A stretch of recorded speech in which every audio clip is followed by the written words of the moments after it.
ช่วงนี้ถือว่าเป็นช่วงเทศกาลปีใหม่นะพี่น้องเนาะหลายคนหลายคนก็กำลังมวนกำลังซืนเนาะกำลังเล่นปีใหม่แต่ว่าก็อย่าลืมทานใดที่ว่าอยากได้ดินไว้เนาะอยากได้ดินไว้เป็นของขวัญปีใหม่นะพี่น้องเด้อ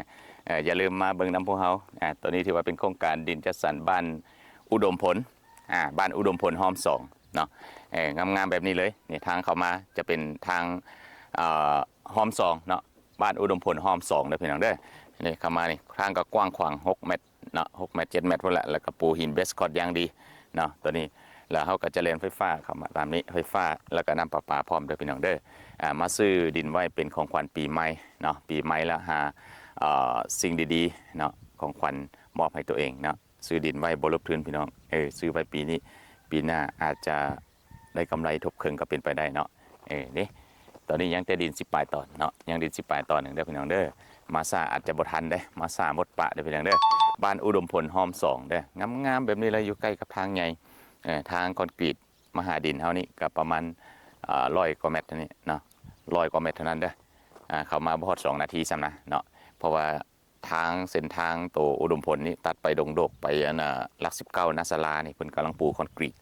นะเฮาจะได้เส้นทางคอนกรีตแล้วสำหรับบ้านอุดมผลฉะนั้นสะดวกสบายเนาะทางเที่ยวสะดวกสบายทางคอนกรีตดีๆแล้วและอีกอย่างหนึ่งดินแถวนี้ก็จะราคาพุ่งขึ้นเนาะราคาแพงขึ้นฉะนั้นทานมาซื้อไว้ตอนนี้ถือว่าบ่ผิดหวังบ่ว่าจะซื้อไว้อยู่ปลูกหอปลูกเรือนอยู่อาศัยก็ได้หรือจะซื้อไว้เพื่อไว้ค้าไว้ขายเก็งกำไรในอนาคตก็บ่ผิดหวังพี่น้องดินแถวนี้งามเนาะและอีกอย่างหนึ่งดินแบ่งขายเขตนี้ถือว่าบ่มีละเนาะบ่มีบอนที่จะบุกเบิกอะไรพี่น้องเนี่ยมันเบิดละเนาะเบิดละบ่มีละ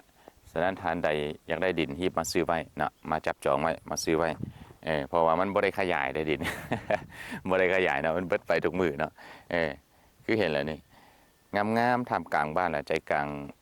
ตัวเมืองใจกลางหมู่บ้านแบบนี้ทำเลแบบนี้มันหายากเนาะส่วนสิได้ดินงามๆแบบนี้มาจัดสรรขายนี่บ่แม่นง่ายเลยพี่น้องเนาะฉะนั้นทานใดสนใจที่มาจับจองในช่วงนี้เด้อเราจะมีโปรโมชั่นลดพิเศษให้